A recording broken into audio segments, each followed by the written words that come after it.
everyone, and welcome to the Little Anime Podcast, where we talk about anything anime related games, movies, shows, anything anime related, we talk about. So, I just want to say happy Friday, everyone. Um, finally starting to get back on track with, getting back on schedule, doing my podcast every week. So, yeah, I'm just glad to, finally get back on track. I did release an episode on Wednesday that I planned on doing the last couple of weeks, but was delayed. But that's up. So if you guys want to go and listen to that, go ahead. It's already up there. And well, let's get started on this one. But as usual, let's start our little news section first.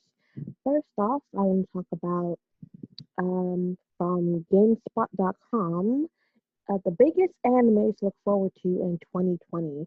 I know a few have already been, released on what's coming out, but I gotta just go through and give a little, just say some of the ones that's supposed to be, that's on the list that people are really looking forward to.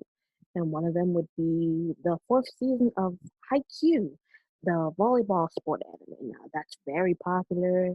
Uh, Everyone's really looking forward to it. And from what I understand, it's not going to be like, oh, a full, whole season in one, like the, spring. No, from what I understand, it's going to be like spread out about the whole year. So, people who's a fan of Haikyuu, you guys get a whole year of Haikyuu. Um, Next one would be the final season of Attack on Titan, season 4. For anyone who is already caught up to what happened in the last season, myself, I'm not caught up yet. I'm almost done. I've finished the first half of the third season. I didn't finish the second half, but I will catch up to it before the fourth season comes out. So I am just excited. I was kind of like, oh no, this is the final season, but I'm really looking forward to like how they wrap it up, what's gonna happen, and so yeah. And I mean, the Attack on Titan's been going on since 2013, so it's been going on for a very long time. So the fact that the final season is coming out, pretty good. Just wrap it up and finish up the story. Next thing coming out, it's not really a show per se. It's more like a movie. The popular series Demon Slayer is having a movie coming out next year. It's a very popular show, and I guess this movie will be kind of like what different part, separate from the show. So yeah, we're just anyone who's a fan of that will have a movie to look forward to for that series. Next one would be the Violet Evergarden. It's getting another anime series. From what I understand, this is supposed to be an OVA, so it's supposed to be a side story to the original. So anyone who's a fan of the Violet Evergarden, you guys are gonna get like a little OVA coming out next year. This is one I'm really looking forward to. The second season of the new Fruits Basket.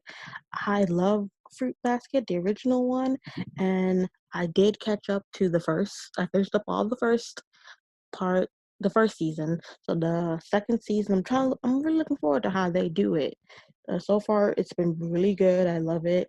So but looking forward to how the second season goes on from here. If it's gonna, you know, do things kind of similar to the first, the first Fruits Basket that was made, or if it's gonna finally change into new things that was never, animated, or you know, things that was only released in the manga. And the last thing for Evangelion fans is Evangelion 3.0 plus 1.0 that's coming out. Apparently, this is the fourth and final feature film of this series. So, people who are a fan of Evangelion, well, there you go. Next year, you guys have the fourth and final movie coming out, and it's supposed to come out on Netflix. So, anyone who has a Netflix account, you guys are gonna be able to get it right away. And anyone who doesn't, I recommend you getting Netflix just so you can watch it. Okay, next piece of news from IGN. They have a list of the best anime movies to come out this year. And let's see. How many is on here? I only see 3 on the list. I mean, there wasn't really that many movies coming out this year, at least anime movies per se. But the ones that they did is the one that they named the best was Promo. I don't remember ever seeing that one yet, but that's a pretty good one. The other one is the Dragon Ball Super Broly. I heard that one was really good. I have yet to find the dub version for that yet, but trust me, I'm still looking. And once I find it, I will watch it, and maybe I'll even do like a podcast talking about it. And the last one was the new One Piece Stampede movie that came out. Um, I used to be a huge fan of One Piece. I'm not saying like I'm not like a fan of One Piece, but the fact that I lost track of it after so long, and then now that I like episode like 800, I'm like, yeah, it's kind of too late to catch back on because that's a lot of episodes to go through, and it's kind of like, in my opinion, I guess it's kind of like Bleach, where there's a lot of fillers. Okay, next one from ScreenRant.com. They talk about the top best anime films of all times, at least according to Rotten Tomatoes. And ooh, I know a lot of these, from looking at the list, a lot of them were Ghibli films, at least those knowing the old ones, but those were some of the really best ones, the ones that I grew up on. Some, just to name a few, was Princess Mononoke. I really loved that one when that came out. I watched it like once it was premiered on like Cartoon Network when they were showing like Ghibli movies back in the day. Ponyo. I remember that one came out. Oh wow, 2008. Thought that was a little earlier than that, or later than that. Wow, I never watched that. I remember that came out in theaters, but by then I wasn't really into I wasn't really going to movies as much, so I didn't really watch it. Um, there's one called The Red Turtle. I don't. It's a Ghibli film. I don't remember ever watching that one. Maybe I'll have to watch it and see if that's good. One of my all-time favorites is My Neighbor Totoro. I remember one of my elementary school teachers. She had the movie, and whenever we had like maybe we were on lockdown or if we had nothing to do, she would put in movies. And when she put this one in, this became like my all-time favorite. So I really, really love that movie. Another one is Spirit Away. That's another one I used to watch on when it came out on like Cartoon Network back in the day when it first came out, and that was one of like my favorite ones. That's one that I remember like not verbatim because it's been a few years. It's from 2001, so it's very, very old. But I remember I still have memory of me sitting down and watching that movie. So I have very fond memories of that one. And yeah, there's a bunch of other ones that I'll put all these in the description so you guys can look at yourself and see if there's any you've seen or any that you want to, watch yourself. Another piece of news from CBR.com. 10 classic 90s romance anime no one talks about. I have a lot of friends who are into, romance, want to find, oh, I want to find a good romance anime. Which romance anime should I watch? And I try to give them a few, recommendations. I'm like, oh, it depends. Do you want one that's just romance? Do you want something that has a little drama in it? Something that has a little action in it? So, I try to give them things. And this would be perfect for them to give this to them so that they can, look it up and maybe find a new romance anime to watch. But a few are, ooh, uh, what's it? Wedding Peach. I remember watching Wedding Peach. I remember seeing the manga. I had a manga for it that someone bought for me, but then it ripped apart after so many years. I was so mad, and then I looked for, digital versions of it. I was able to find digital versions of it, and then that's when I saw there was an anime for it. And even now, I still go back and I rewatch it because it's that good. I really loved Wedding Peach. Here's another one. Saint Tail. That's a really good one. They did dub the first like 13 episodes of it. It's like 50 episodes, 51 episodes, if I believe.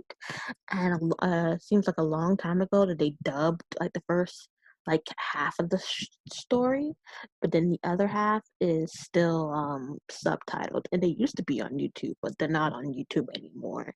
But that one was a really good one.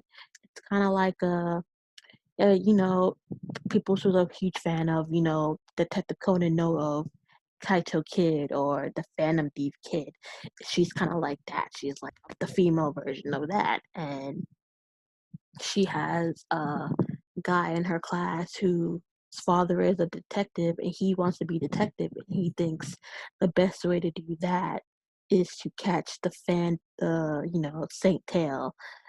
Uh, and it's funny how they go back and forth and how they just you know, and it's funny because right away you think, oh my God, they hate each other, but it's obvious that she likes him and kind of obvious that he likes her, but she can never since she can't reveal her secret, it's a bunch of misunderstandings, especially when she gets jealous of her own persona of how he's always like, I'm gonna do this, and this, and then I'll catch Saint Tail this, Saint Tail that. She's like, oh my God, that's all you ever talk about is Saint Tail. So it's funny how she gets jealous of her own, like, split her split, side of herself. That's the thief that he's obsessed with. But in the real her, he's always, bullying her or they're always getting on each other's nerves. So that one was pretty cute. It's only 43 episodes, my bad. But it's really good. So for anyone who wants to, watch that, I figured, watch that's actually really good. Another one, this one's another one of my favorites that I sometimes go back and rewatch. Phantom Thief John. Um it's about a girl who just it's the typical. She's a regular everyday high school girl, but by night she turns into the Phantom Thief, John, or and she fights off demons with her angel friend and her best friend. Her dad's a detective that's trying to catch her, so she sometimes is getting involved. So she's trying to trying to not get her secret discovered by her friend and trying to deal with everyday life. And then there's a boy that transfers into her school that is obviously trying to get under her skin. He's showing that he's interested in her, but she's like, I don't have time for you know guys like you. You're nothing but a playboy. You probably just say do that to get all the girls, and it's so obvious. But that one was really cute and fun, and the twists in it were really interesting. So for anyone who wants to watch that, I would recommend you watch that one as well. Um, let's see. Uh, I'll just name one more and so I can continue on. Boys Over Flower. That one was actually a really good one. Um, it's about this girl who goes to her parent. She's poor, and her family like does everything they can to get her into this most popular school that only the super rich and famous kids go to. And because she's so poor, the kids they mistreat her, they harass her, bully her on a daily basis. And since all the kids are rich, she can't really, well, she fights back, but the school doesn't really stop anything because they're so under the boots of all their rich, and powerful parents, that they let the kids basically get away with anything. And at the school, there are these four boys who are the main four. They come from the four most powerful families in the entire city or world, I believe, or at least in that universe. And there's the one guy in there who is he's basically the boss because he's from the most out of the four. His family is the most powerful and most influential, and he makes life for her even more difficult. But it's very obvious that he starts falling for her because she's not like other girls. She's not fawning all over him because he comes from a rich family. If anything, she always tells how disgusted she is by him, how he just uses his family's wealth to boost his ego and his authority. But at the same time, even though she hates him, she ends up starting to develop feelings for one of his other friends. And it's just like it's funny how they go back and forth, and how she she hates him, she hates the F4, but she is falling for one of the jerk's friends and their relationship, and it was a really good one. It's a lot of episodes, so it's very long, it's not short. So that's another one. So for any romance fans who, oh, I need to find a anime to watch, I want to find a romance anime. Here's a list for some of the ones that are really good. I mean, there's some that I didn't even mention, but there's a lot of good ones in here. So for anyone romance, there you go. There's a list right there for you. Um, Got to these news pretty fast. From Crunchyroll, the Doctor Stone anime reveals the second season. So there is going to be a second season of the Doctor Stone. I have yet to watch it yet, but I am going to start watching it this weekend. So when the second season comes out, I'll be ready for it and I'll start watching it. So that's it. That it. Yeah, that's basically it. That's all it for the news section, guys. So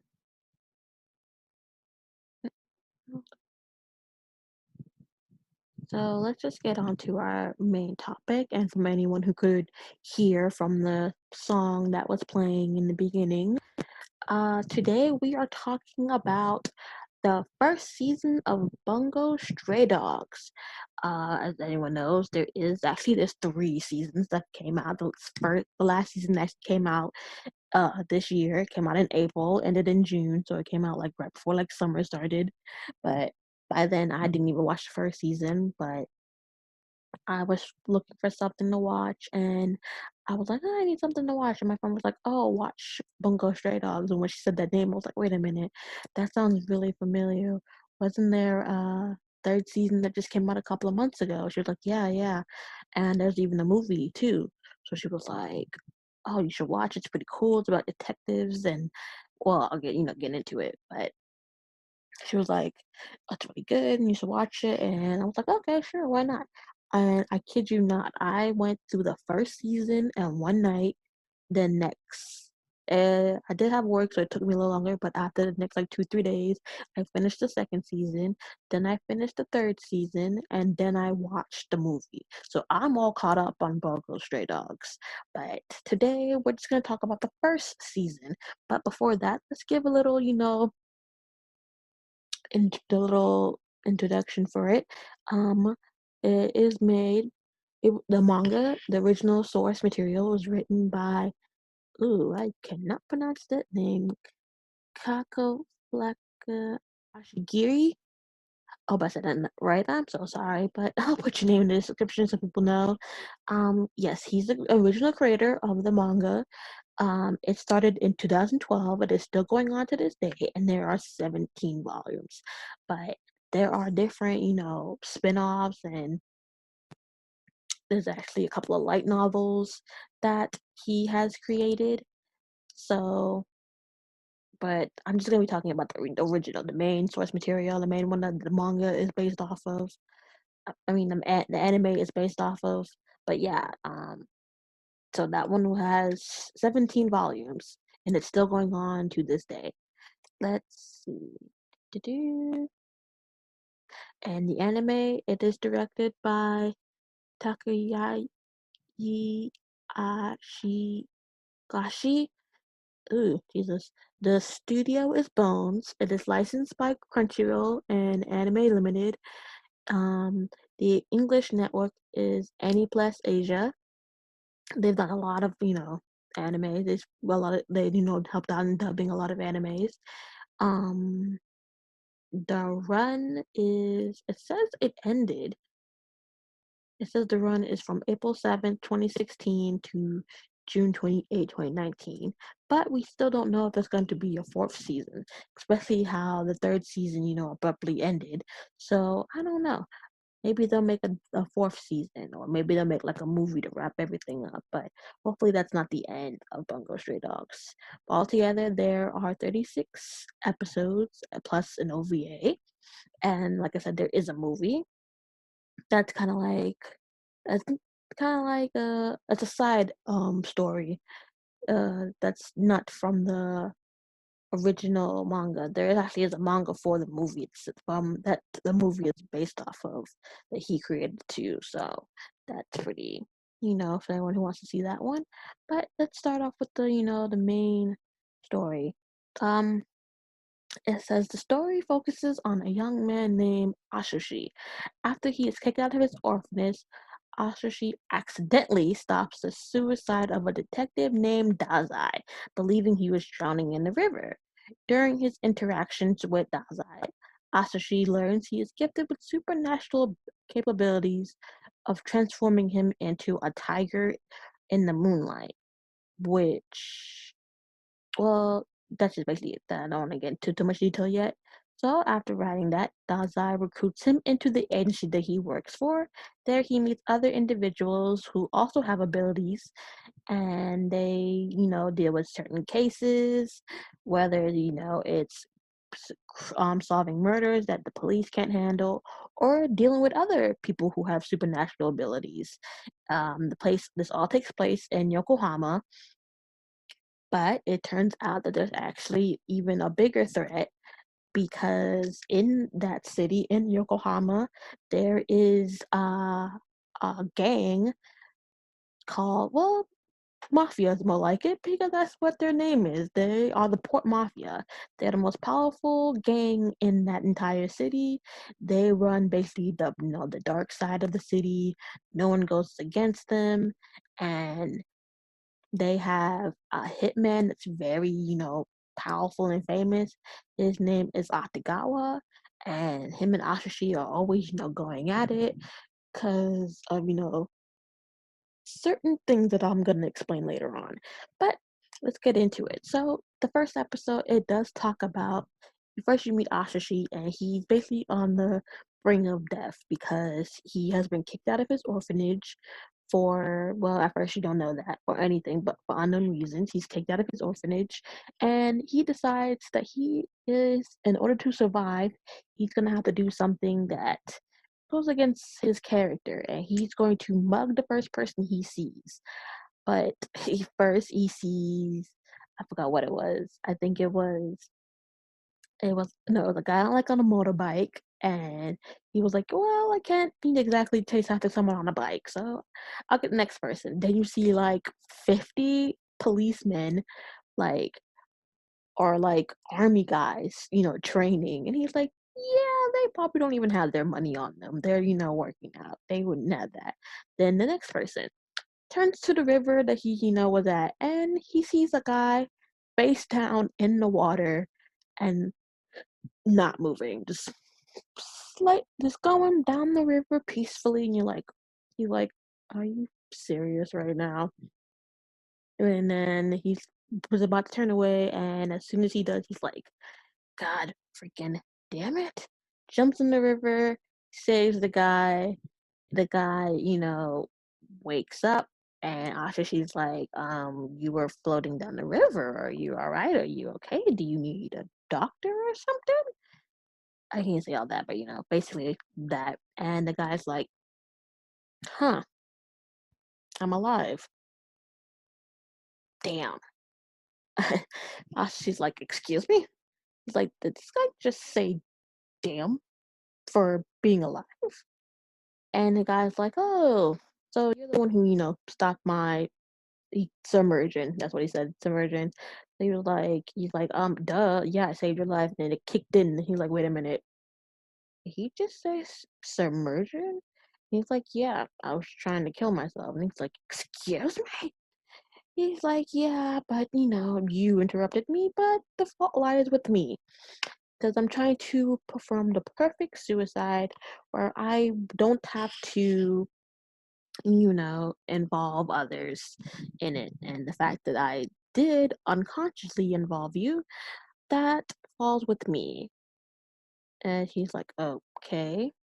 He's like, this guy is weird. But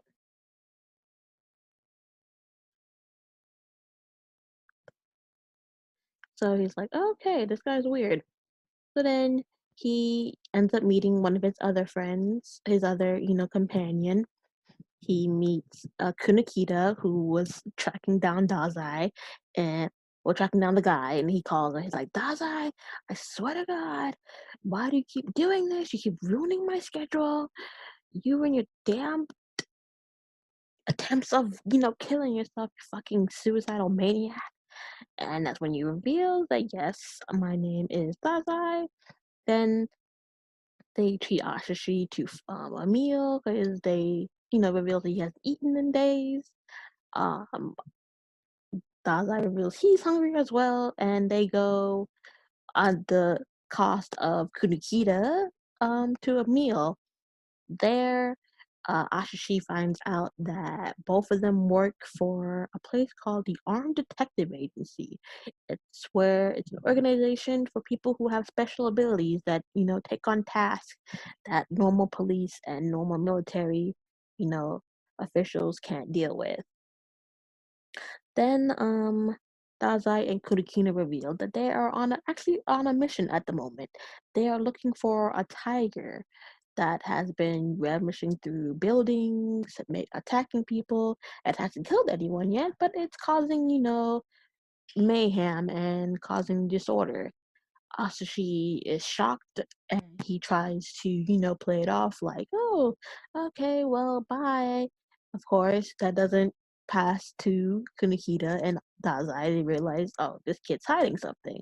Then, with a few, persuasive words, they get out of him that the tiger is the reason why he was kicked out of the orphanage. It didn't kill anyone, but it was attacking their chicken coop, ruining their crops, and just causing a big problem for the orphanage. And they believe that the tiger was drawn to Asashi, so they got rid of him. Then a couple of days later, he's walking, trying to find a place to stay, and he sees the tiger again and nearly attacks him. Well, after telling them this, Dazai tells Shinichita, hey, go to the agency and deliver this message. Me and Ashi are going to go and get the tiger. At first, Ashi's like, no way, you're just going to use me as bait. That thing's going to kill me. Then they bribe him with like, oh, there's a huge reward if we catch this tiger. That's how they rope him in it. Then later on, it's revealed that the real reason why Asashi was kicked out of the orphanage wasn't because the tiger was targeting him, but because he was a tiger himself. He was causing all that mayhem. But the orphanage refused or just decided not to tell him the real reason why they got rid of him and just kicked him out. So there you with Dazai, talking to Asashi, he reveals his ability, and his ability is with any touch, he can he can neutralize or stop anyone from using their ability, which is, in my opinion, that's a pretty OP ability. And it's pretty effective because it's not like, oh, he has to hold you for a certain amount of time or anything like that. Nope, it's just one little touch and you cannot use your powers for a certain amount of time. There, it's revealed after that, um, Dazai reveals, Kunikita arrives and he reveals yeah, with three other members of the Armed Detective Agency. They are Rangpo, Yasunori, and Kenji. They arrived and they revealed that Ashishi is a tiger, but they're like, what can we do? He's put on a wanted list. The military wants him, confined. And then Dazai gets the idea. He's like, no, why don't we get this kid working for us? His ability is pretty strong and powerful. If we train him well enough, he could be a huge asset to us. Not Dazai. Ashishi wakes up and, in that moment, he has no idea that he is a tiger until, Dala asks him, hey, do you remember what happened to you just a few minutes ago? And he's like, wait, what do you mean? And he's like, oh, your right hand didn't change back. And he's like, my right hand? What are you talking about? looks down and his hand is still in the form of the tiger. It did not change back. He freaks out. That's when he is told that he is a part of the that they want him to join the armed detective agency. At first, Ashishi is kind of like, I don't know if this is the kind of job I should be doing. Um, I mean, can't even control my abilities all the way. I just transform at a whim, and when I come to, I don't even remember what happens when I'm in my tiger form. So, I'm probably more of a danger than anything. Tries to find a just this later on in the next episode. There, there's a guy. He has taken hostages in the armed detective agency. He he wants to meet the president. He's like, "Give me the president, I'll blow this place sky high." Daza and Kurikita are like, "Oh, we can't do that. He'll kill the president, but we have to subdue him, or he'll blow up the entire building." And Ashishi, they, get Ashishi to join in to try to distract the guy. And he does. They get it away from them, but Kunikita and Daza get into a little, argument, truffles, Daza getting under Kunikita's skin, and the bomber gets his remote back. Pushes the button. Ashishi panics because he does not know what to do. It's revealed later on, a little earlier, that Dazai said that if something was to cover the bomb, it would reduce the blast, so that way it wouldn't blow up the entire building. Ashishi has only one thing he could think at that moment. He throws the hostage away from the bomb and uses himself as a cover. Then it's revealed, it turns out that that was all just a test made by the president of the Armed Detective Agency, which his name is Futazawa. I cannot say these names for the rest of my life, but yeah, it revealed that he did that as a test to see if Ashishi really was, qualified to be a part of the Armed Detective Agency or not, and he passed. He still has little doubts of whether he could really do this, but then does like reminds him that, oh, you don't really have anything, any skills that could have that you can that you have that can get you on like a normal job or whatever. And once people find out that you transform into a ferocious tiger, you'll just get fired from all your jobs. Plus, you are kind of a wanted person because of your abilities. I'm sure the government will just capture you and have you locked up and experimented on.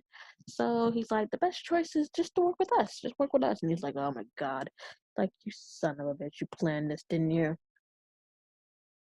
Later on, you find out that the bomber, his name is Tanazaki. He was just, playing a part. He apologizes for, causing Ashishi that mishap. Then his sister, Naomi, uh, says, oh, yeah, sorry about that. And their relationship's pretty interesting. Like, they are very touchy-feeling for people who are siblings, but huh, yeah, I'm not gonna go into too much detail about that. You just have to see them to believe it, and it's pretty funny how their relationship is. So in that moment, they try to teach Asashi, oh, how to be a good detective. So he tries to guess what everyone's what they did before they joined the agency. Then with the using his sort of detective skills, he learns that Tanazaki and Naomi used to be students based on the fact that Naomi's in a school uniform. And he said that him and Tanizaki are pretty much kind of the same age, which they are. They're both 18. He's like, yeah, it just made sense. He's like, if I was a normal kid, I probably would have been in school myself.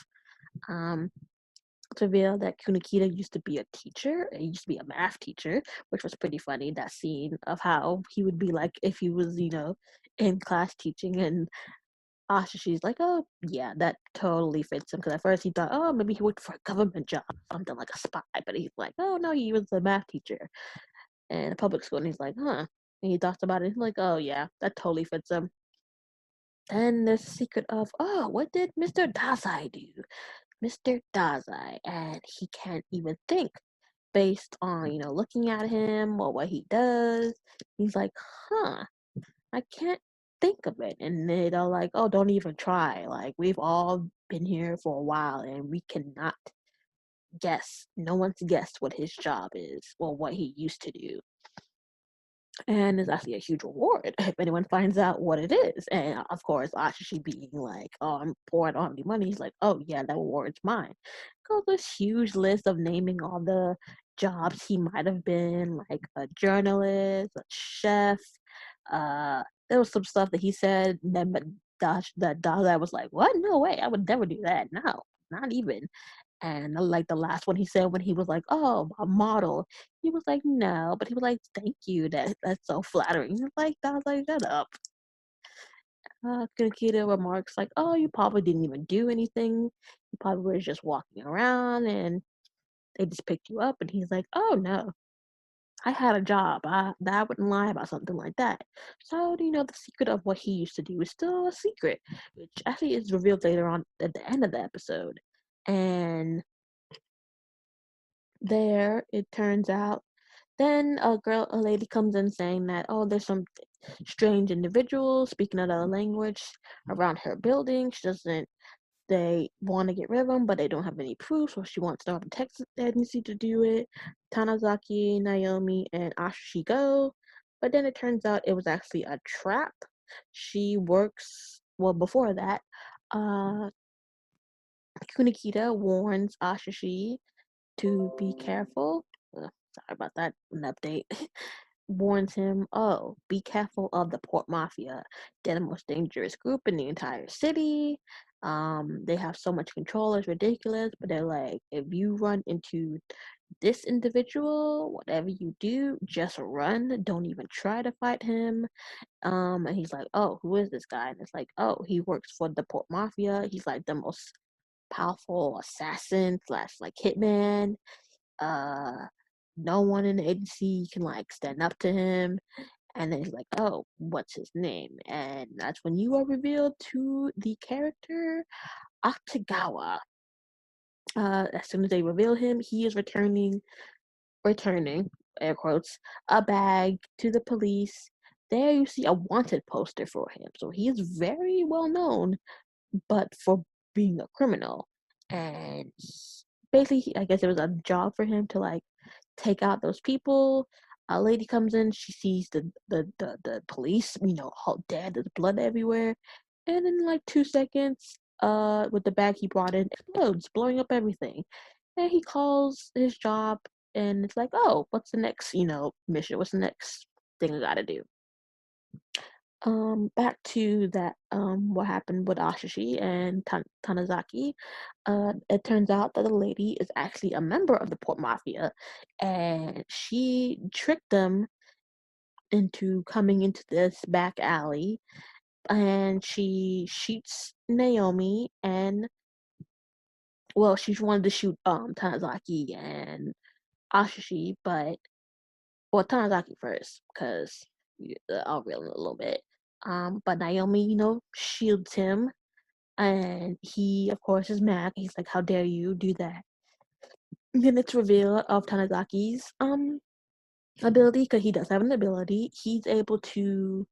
It's kind of like it's like green snow, kind of, but he's able to like make projections of the things around him, so it could be other people, things, and he uses that to get behind the lady and try to try to choke her out so that she'll pass out, and then they can go and get help with everyone. Her name is Higuchi. Yeah, Higuchi. And but as soon as he feels like he got the upper hand, he gets stabbed in the back by what looked like demon arms or something. It was so weird at first. Then it's revealed that it was actually a man, and it's Akutagawa, the one we met a little while ago. Ashishi is shook. He has no idea what's going on. He recognizes Akutagawa from the picture, and it's revealed that, oh, they're there to pick up Ashishi. There is a bounty on his head. I believe it was like 7 million. Like it was a very like crazy number, like 7 billion yen for Ashishi on the black market, and someone has hired the port mafia to capture Ashishi and deliver him to wherever he needs to go. Of course, Ashishi tries to fight back, but he can't stand up to Atagawa, and the fact that he still doesn't have any way to control his abilities. He, he gets cut down at first. I mean, they want to kill him because they need him alive. But after that, Ashishi kind of wakes up a little bit in a way because he jumps into his um tiger form and is kind of overwhelming Atagawa and Higuchi. And then right at the end, when it looks like they're both about to, finish each other off, Dazai pops up, uses his ability to cancel both Ashishi and Atagawa's abilities. Tries to wake Ashishi up, but hey, I got two people here who are seriously injured. I need you to come and, help me. Then it's revealed that at first you would think that, oh, you're just one guy, there's two of us, and we have the whole mafia behind us, there's nothing you could do. But Atagawa was like, no, we need to leave. And he's like, we don't stand a chance against him because he used to be a leader of the port mafia. So at the end, we find out what Dazai's job was. He was a very powerful and well-known member of the port mafia. He was very dangerous, so dangerous that even Atagawa feels him. So you're like, whoa, what was he like when he was in the port mafia? But that's not really revealed till, well, like, revealed later on. What he was like next episode, it's kind of like a little um Ashishi feels kind of bad because Tanizaki and Naomi got hurt because of him, and there's a rumor going around that a little squad in the port mafia called the Black Lizards are gonna come and take care of the armed detective agency. So Ashishi tries to leave. He thinks by doing that that'll spare them, but even if he wasn't there, they still would have attacked the port mafia. They still would have attacked the armed detective agency. So even with him leaving, they still tried to attack them. When Ashi realizes this, he runs back. But and he thinks, oh my god, everyone's dead because of me. Everyone's hurt because of me. And no, even though the armed detective agency only has like 4 or 5 members, and that squad had like 20 plus people, they beat up everyone. Like everyone there is a savage. Like I was like, oh shit, I was shocked. I was like, whoa, wait, what? Like they beat up everyone and then just tossed them out the window. That was so funny. And so then Ashi realizes like, hey, like these guys mean a lot to me and they are capable. If I stay with them, I'll finally, maybe I'll finally find a place where I belong. Next episode, Ashi accompanies Rampo onto a task to find out what happened to a murder victim. It's revealed later on, before that, actually. Rampo's kind of, condescending to the police. He's like, oh my god, you guys are idiots. How can you not figure this out? It would literally take me a second to figure out this case. It's taking you idiots forever. And then you get a little tidbit of Dazai trying to out one of his suicide attempts again, but he ends up getting caught in the fishing nets of the fishermen, and they're like, Dazai, what are you doing? Oh, I was just floating down the river, and I just ended up here. I'll just help you guys. And then it's revealed of Rampo's ability. When he puts on these special glasses, he can deduce any mystery in under a minute.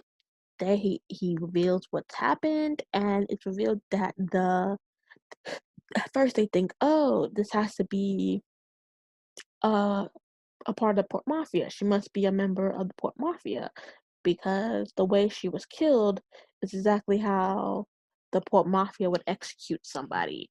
But they're like, Bronpo, uses his ability and was like, no, that's not true. Actually, the killer is this cop guy right here. He's like, wait, what? It turns out that they were actually a couple, and she was digging too deep into things that was going on, dealing with corrupt policemen, members, and that member that she was getting dirt on wanted the cop to kill her, to silence her, but of course he couldn't do that because he loved her. He was like, "Oh, you need to just give up what you're doing. If not, he's gonna send people to kill you." She's like, "No, even if it costs me my life, the truth needs to be revealed. This guy is doing evil things. We can't let him get away with it." And in the struggle, she accidentally gets shot in the heart and dies immediately. Um, the guy is distraught because he can't believe what happened, but to keep her secret, he ends up shooting her again to make it look like the quote mafia did it. And does a bunch of things like just the throw the trail off of what really happened. Uh, and then when they're going home, it realizes that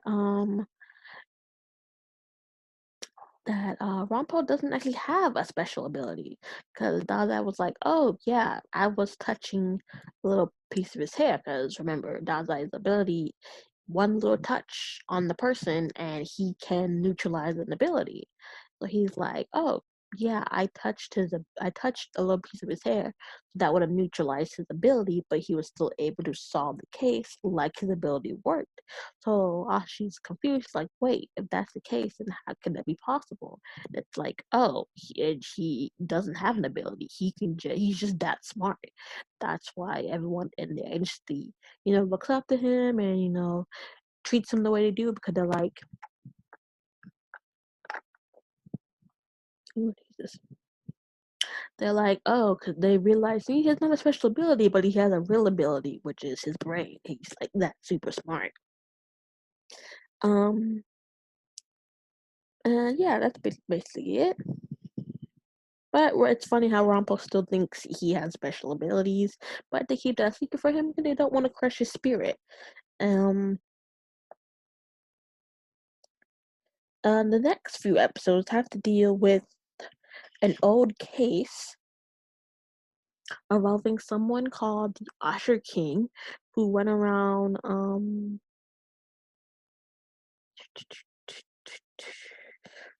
like burning buildings and stuff. And when he was caught, he ended up killing a bunch of detectives. So the next like 3 or 4 episodes have to deal with that.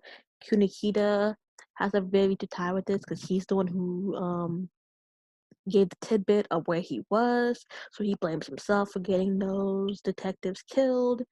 And they meet a lady who was apparently a victim of someone who was copying the Usher King. And she, tries to reveal what's going on. But then it's revealed that there's someone who's Usher Messenger, and they have no idea who that is. So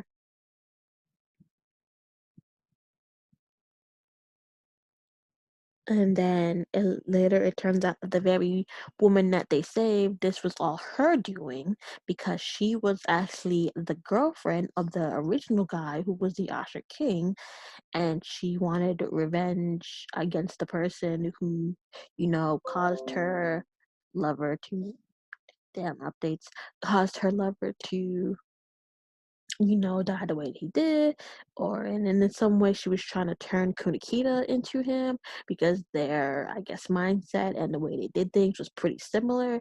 So she saw that in him, and there was just a bunch of things. And Dazai, being Dazai, tries to reveal to Kunikita like, hey, there was nothing you could do. That lady, if she kept going on, she would have just killed more people, caused more mayhem. This was the best option. And one of the kids from because she ended up getting, because there's a kid that Nikita was taking over who turned out to be the son of one of the detectives who dies. So when he shows up, he ended up getting shot by her. But then it reveals that he was wearing like some type of protection, but not enough to like protect him all the way or something like that.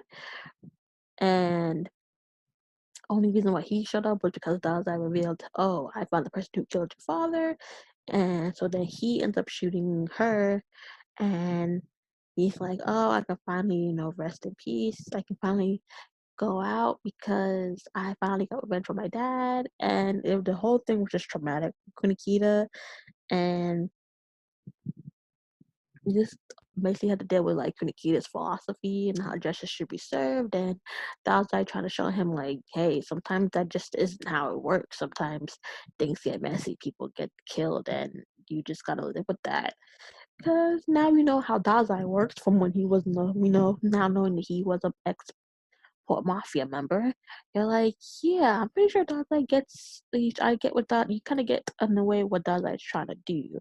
Because as someone who was a part of that life, he must have seen a lot of things that seemed like the worst of people. So he figures that was only the best way of, handling that situation. Um, the next episode starts off with Ostrashi and Yona's Sona going shopping, but and then they end up on a train.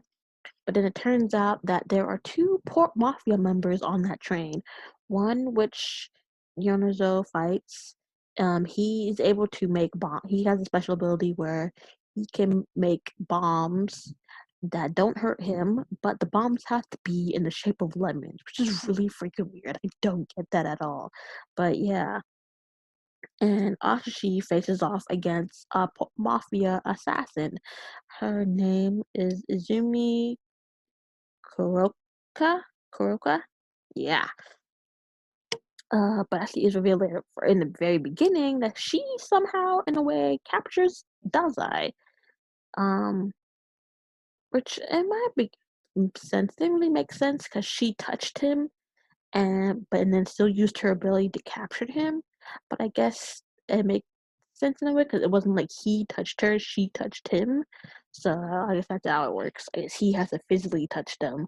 He has to touch them himself instead of, them touching him. So yeah, Dazai gets captured in the beginning. Um the two are fighting.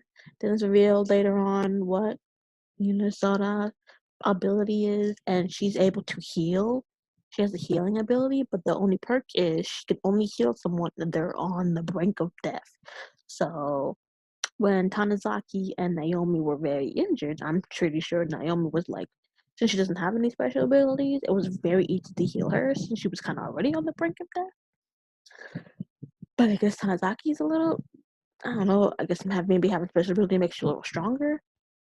So in like later in the earlier episodes, you see her like taking out a giant cane saw and pointing it to him, and he is just like, "Oh my god!" And then it's revealed that like, listen, Ashashi, if you ever get hurt, if you ever think you're going to get hurt on any of your missions, you need to run. You need to run as fast as you can and don't look back. And they don't reveal why, but then he kind of figures out, oh, it's just like, yeah, this lady's crazy. But back to the fight, the two are fighting. They're both in two separate fights. Ashi is fighting Kayoka, and is fighting the Lemon Man. She beats him up once he thinks she's dead. That's when her power is revealed, that she heals people, but only when they're on the brink of death. That's even including herself. So she allows herself to get badly injured by him, just to heal herself back up to 100%. And she beats the life out of him. Well, she punches him a few times, and then that's when she reveals her ability to him, and she's like, "Oh, he had like a little scratch, or he was bleeding because she punched him." She's like, "Oh no, you're hurt. As a doctor, I should heal you." Takes out her bag, and it's filled with just like a bunch of tools, like bats and saws and just a bunch of things, and she goes ham on him. Like, oh my goodness. Then Ashi is fighting Kayoka, and halfway through when he At first he doesn't know how to fight her. He can't control his ability all the way, but halfway through the fight, he ends up controlling his ability, which surprises him, which surprises me too. Because I was just like, wait, how did he just suddenly know how to do that? I was like, okay, whatever. He's able to send up to Kyoko, and her ability is called Demon Snow, and with it, it controls like a huge phantom that receives orders through her phone. So in it, you hear like Atagawa giving her commands of, oh, complete your mission, kill anyone who gets in your way. But when the mission fails, it turns out there was a plan B, and she has bombs attached to her. So Um, but then she has a change of heart because she doesn't really want to do this. She, well, throughout the episode, she kind of reveals certain. She keeps repeating, "Oh, my name is Kiyoka. I've killed 35 people," but then she's crying, saying that she does not want to beat people. She does not want to do this. She doesn't want to kill anyone anymore. So in an attempt to, I guess, save the people from herself and in her own life, she jumps from the train with the bomb still attached to her. Of course, Ashishi, being who he is, doesn't want that, so he jumps out, rips the vest off her with the bombs, and they both fly into the water, saving her.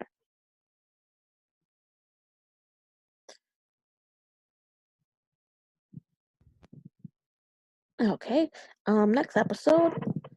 Even though Kyoka is brought to the Armed Detective Agency because it's revealed that even though she in a way betrayed the Port Mafia, so even if she got back, she would just be killed as a traitor. But then it turns out that Kunikita tells Ashishi, "Oh, this girl doesn't really. Even if we saved, even if she would stay with her, she would still die because she did kill 35 people and is now wanted by the government. And the fact that she's killed so many people, she would be put to death." So after they're like, oh, you have to turn her into the police, and it's better to let her die this way than let her be brutally, tortured and whatnot from the Port Mafia. But she's like, I can't do that. That's not fair to her. She didn't choose this life, and decides to take her out on around the town a little bit. They have a little date, which I thought was pretty cute. I know some people probably freaking are like, oh, that's kind of creepy because he's 18 and she's like 14. But it's like, wow, like what, a six excuse me,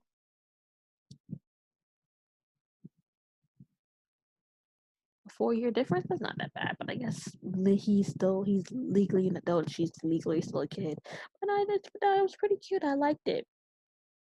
So they have the little date and whatever, and Ashi's just trying to like delay the inevitable. But Kyoka at the end eventually is like, yeah, it's time for me to go, and they're in front of a police station. Now she's like, wait, no, you don't have to do this. I'm sure there's another way to where you don't have to sacrifice yourself like this. And in that moment, Ashi gets stabbed in the back by Atagawa. I think that's like his trademark. He just loves stabbing people in the back when they're not paying attention. But and while this is doing, Dazai is still missing. And then it's revealed that Dazai is locked up in a Port Mafia torture room. There he is. There, a character who knows Dazai very well. His name is Shuya, but we'll talk about him in the next episode. But Atagawa goes back to he he still has a mission to collect Ashishi and decides to take Kyoko with her, but he doesn't hurt her because she ends up like not fighting back at first. But yeah, they just throw them both into a truck and drive off. And that's the end of that. So next episode, which I thought was like the most amazing episode of them all, because you get a little more information about Dazai. Um, at the end, we introduced to a man named Chuya, and it turns out that he is a head leader of the Port Mafia and used to be Dazai's partner. So you're like, whoa, wait, what? Um, so Chuya is trying to get information on Dazai and get revenge against him for I guess everything he did when they were in the Port Mafia together. But then, but part of it, Chuya's like, yeah, no, you think I'm stupid? I He like, he beats him up a few times, try to get, his anger out for what does I did. But one point he stops and he's like, okay, now tell me what you're really after. And he's like, what are you, Dazai's like, oh, what do you mean? He's like, I'm not stupid. You forget I used to work with you. I know how you work. There's no way you would have been captured that easily. There's a catch. And then later on, it's revealed that then you wake up, you see Ashishi and Akutagawa. Akutagawa's like taunting Ashishi, telling him, "Oh, you're nothing. You'll never be nothing, whatever." And they're on his way to send him to the people who put that bounty on him.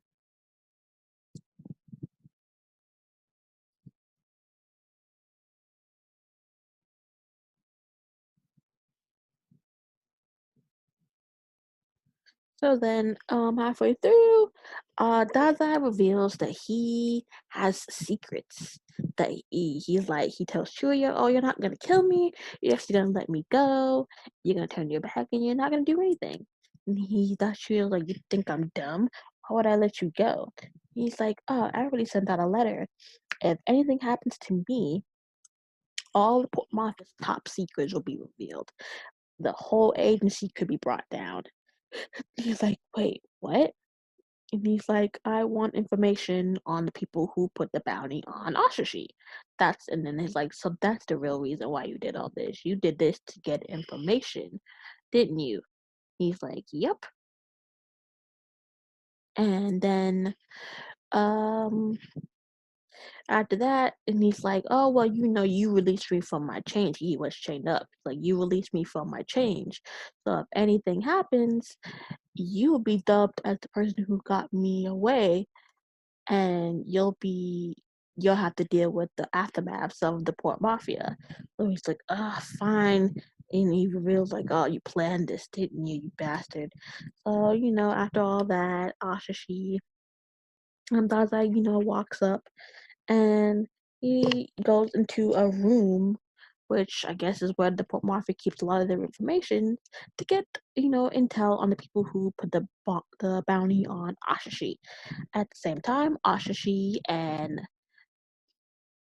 Tagawa are having a fight on the boat, and Kyoka helps try to get him escape. She tells him to leave. Kunikita, with the help of everyone from the detective agency, Kunikita uses a boat that the president gives him to go to the boat that Ashishi is being held captive on. When they get there, she sees Kunikita. Kunikita's like, you need to jump. But he's like, wait, what about Kyoka? And he's like, you can't really do anything for her right now. You need to think about yourself. But she's like, no, she's helped me escape. I can't just leave her. And goes off to help her. They have him and Akagawa had this huge fight. They're going back and forth about, their ideals and whatnot. And at first it looks like Ashishi's losing because, he can't set up to Akagawa's abilities. But in the end, he overpowers Akagawa, and but he did get past. He did like use so much strength that he passed out, and Kyoko was the one who ended up helping him. They both get a huge explosion that throws him off the boat, but luckily Kunikita drops in and was able to pick them both up before they fell, and then they head back to the agency. And then the last episode, at the very end of that other episode, it's revealed that a group called the Guild were the ones who placed that bounty on Atsushi. Dazai finds out the information from the Port Mafia's database. But in the next episode, it's revealed that it is shown that Francis, the leader of the guild, which is actually a North American organization of their own gifted people, so kind of like the Port Mafia and the Armed, Tech- and the Armed Detective Agency, but in America. Um, they come to Japan, and Francis tries to talk the president into buying the organization. But he says that's not gonna happen. I know what your goal is, and that's about it. Yeah. So that's it, guys.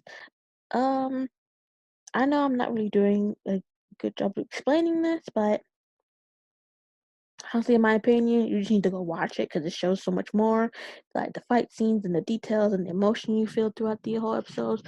Like when Francis showed up, I was like, oh my god, these are the people who put that bounty on Ajashi. They must be coming for him.